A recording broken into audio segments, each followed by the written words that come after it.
aw ɲɛ bɛ ni dagabana so minnu jɔlen na ni ye DSC Samake construction maaw bolo nɔ de awɔ DSC Samake construction maaw u bi so jɔ i bɛ ala kale ko so ale dɛsɛna de u ka baara tɛ sojɔ dɔrɔn ye dɛ u bɛ so planw ni ka olu bɔ BTP topographie u bɛ ni bɛɛ lajɛlen ni ka o kɛ n'i b'a fɛ ka terrain san papier jɛlen DSC Samake construction bi terrain feere so finition ɲuman u b'o kɛ décoration u bɛ o fɛnɛ ni ka o kɛ e de bɛ station baara la i b'a fɛ ka station ni ka o jɔ u bɛ station ɲɛnɛmanba ni ka olu fɛnɛ ka olu jɔ ka supasima ɲuman ka o k'i ka so la ka nɛgɛ ɲuman k'a la o n'a ɲɔgɔnna wɛrɛw i ka so jɔlen tɛ bin a yɛrɛ ma fiyewu DSC Samake construction b'a ka baara ni ka o ɲɛdɔn i mago bɛ kunnafoniya wɛrɛ la sa i senfa biribiri i ka se u dagayɔrɔ la ni o ye Moribabugu ye station Orix masurunya la Coy nɛgɛjuru sira 70 41 27 59 66 23 18 58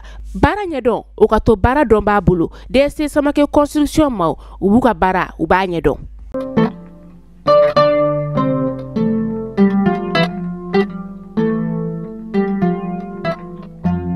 Mali kunnafoni jabarani na jabaw an bɛ aw bɛɛ lajɛlen fo aw ka wagati o cogoya la an b'aw ladɔnniya k'a fɔ ko bi ye novembre kalo tile 21 san 2024 kunnafoni ale waati sera a y'aw bisimila.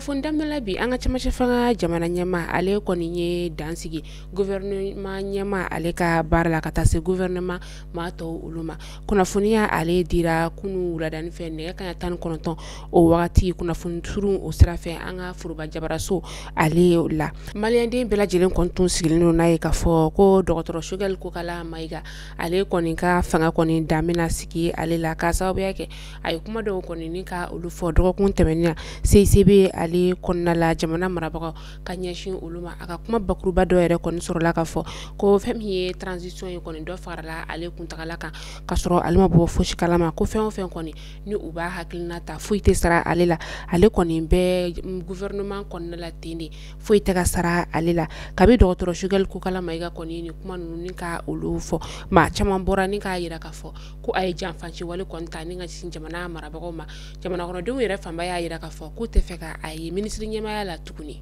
dɔgɔtɔrɔ Choguel Kokala Mayiga n'a ka gouvernement kɔni wulilen o yɔrɔnin bɛɛ lajɛlen na an ka jamana ɲɛmaa ni o ye général Asimi Goita ye ale ye a nɔ labila ni général de division Abdoulaye Mayiga ye an bɛ se k'a fɔ ko Abdoulaye Mayiga ale de ye ministre ɲɛmaa ye an ka jamana kɔnɔna la bi. dɔgɔtɔrɔ Choguel Kokala Mayiga dansigilen ale ka fanga o kɔni na sa ni o ye k'a ka gouvernement kɔni ka wuli ka bɔ yen nɔ a ye foli kɛ ni ka ɲɛsin M5 RFP ma olu ma ka taa se maliyɛnden kelen na bɛɛ lajɛlen ma Mali kɔnɔ ka taa se Mali kɔkan ma an ka tunkarankew a ye foli kɛ ka ɲɛsin ma Mali teriw ka taga se Mali ni maa minnu bɛ bolodi ɲɔgɔnmaya o la jamana kɔnɔna la yan ka taga se jamana o kɔkan ma a ye bɛɛ lajɛlen fo i ka hakili ɲuman na maa minnu bɛ yen nɔ ko jamana in kɔni kanu bɛ olu dusukun na n'u bɛ hami ni jamana kan ɲɛta ye a ye foli kɛ ka ɲɛsin olu ma maa minnu fɛnɛ bɛ yen nɔ ni olu ye hakilina ɲuman caman ka olu di a ma a ye olu bɛɛ lajɛlen ni ka olu fo ka tila ka foli belebeleba ta ni ka o di maa minnu ye dɛmɛ don a ma meeting tɛmɛnen o kɔnɔna n'o kɛra sibiri don novembre kalo tile 16 san 2024 a ye foli ta ni ka ɲɛsin olu ma ani maa caman wɛrɛw. An ka faba kɔnɔna la yan nɔ faraɲɔgɔnkan maa minnu bɛ yen nɔ ni olu ye bolonɔbila sɛbɛn ka o kɛ déclaration sira fɛ marisi kalo tile 31 olu ye kunnafonidilaw ni ka olu wele novembre kalo tile 20 san 2024 k'a laɲini ko parti politique maa minnu bɛ kaso o la ko ka olu labila a ma bɛ t'i jɔ ministre kɔrɔ 11 o bɔɲɔngola minnu n'olu yɛrɛ kɔni ye parti ɲɛmaa dɔw kɔni ye ka sababuya kɛ k'u y'a laɲini k'a fɔ ko ka fanga kɔni ni ka ale segin i so a bɛ kalo 5 bɔ ni maa ninnu kɔni datugulen don kaso o kɔnɔna la u bɛ k'a yira k'a fɔ ko ka u labila ka sababuya kɛ maa ninnu kɔni bɛ kaso la sa olu kɔni minɛkun kɛra fɛn min ye o de ye u kɔni ye u kɔgɔ da fanga ale kɔgɔ la.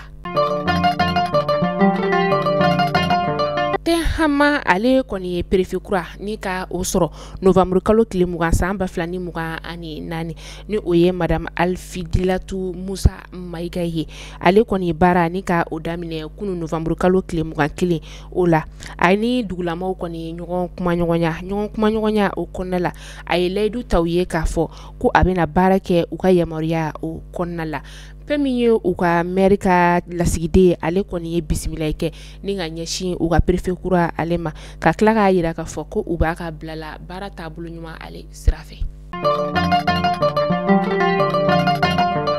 San tɛmɛnen na Bafulabe mairie ale kɔni ye lakɔli karamɔgɔ 16 ni ka o de ta baara la u yɛrɛ ka musaka o la n'u b'a sara o musaka bɛ t'i jɔ san kɔnɔna la sefa wari $9,000 ani 120,000 ɲinan fɛnɛ ta kɔni u y'o kelen fana ni ka o kɛ nka maa kelen o farala karamɔgɔ kan ni ka karamɔgɔ kɛ 17 ye o 17 la sa musaka bɛ taa san kɔnɔ sefa wari $10,000 ani 40,000 o bɔɲɔgɔn la kita académie kana se Bafulabe académie ma olu kɔni ye foli kɛ ni ka ɲɛsin mairie ma olu ma ka sababuya kɛ u bɛ ka baara min ni ka o kɛ ka ɲɛsin lakɔliso ale ma u b'a yira k'a fɔ ko kalanko ye u hakilinako ye. Italiens ka kiri tigilamaw olu ye yamaruya di k'a fɔ an ka dɔnkilidalan bi n'ale bɛ wele ko Wurikiya Tarawele ko k'a bila ka taa Belgiquekaw olu ka bolo kan ni malien dɔnkilidala in yɛrɛ kɔni ale tun ɲangira Bruxelleskaw olu fɛ yen nɔ ka sababuya kɛ ko den kɔni a dira maa min ma a ma sɔn a ka to o bolo o maa tɛ dɔwɛrɛ dɛ o de ye a jɛɲɔgɔn kɔrɔ o ye n'a bɛ wele ko Jean Gozin.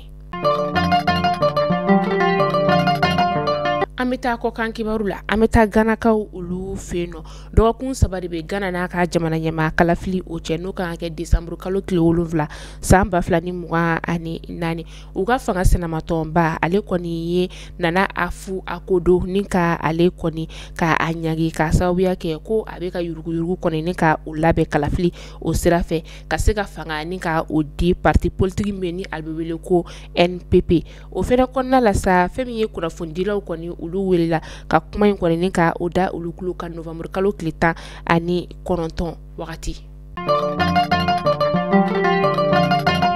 An bɛ taa Burkina Fasokaw olu fɛ yen nɔ u ka cɛmancɛ fanga jamana ɲɛmaa ale ye maa 113 ni ka olu kɔni ka nafolo bɛɛ lajɛlen ka olu minɛ ka sababuya kɛ ni maa ninnu kɔni u ye janfaji wale ta ni ka ɲɛsin u ka jamana ale ma a maa yɛrɛ la sa u ka cɛmancɛ fanga jamana ɲɛmaa kɔrɔ yɛrɛ kɔni o bɛ ni maa kofɔlen ninnu olu la. Mali kunnafoni jabaran na jabaw ni kunnafoni dama tun bɛ an bolo kɔrɔ bi ni k'a da kelen bɛɛ lajɛlen tulo kan an tɛ sɛgɛn an tɛ ɲina a fɔli la ɲɛna k'a fɔ ko DSC construction olu de anw ka kunnafoni ale jukɔrɔma don b'a ye ni wagati in na DSC construction Jangina Samake n'a ka maaw u bɛ baara la duguma cogo min na u bɛ baara la sanfɛ ten ka se ka maliyɛndenw nimisi wasa sojɔko ale la sojɔko dɔrɔn t'a ɲɛ ye dɛ n'i bɛ sojɔ fo a ɲɛdɔn n'a baara o ka k'i la o bɛ société Jangina Samake construction ma olu bolo u k'a fɔ ɲɛna fana k'a fɔ k'a bɛ fɛ ka terrain sa terrain ti aw bolo u b'o feere i ka so jɔ i b'a fɛ ka décoration ɲɛnamaba kɛ i ka so kɔnɔna la u bɛ o fana kɛ o fana kɔfɛ u bɛ topographie n'a ɲɔgɔnna caman dessin de bâtiment ka so plan ni ka olu bɔ u bɛ olu bɛɛ lajɛlen kɛ a y'aw wakili don DSC Samake construction na walasa aw ka se ka nimisi wasa ka o sɔrɔ aw ka so jɔli ale la aw k'an bɛn don n'a nataw la kunnafoni kuraw olu kɛnɛ kan.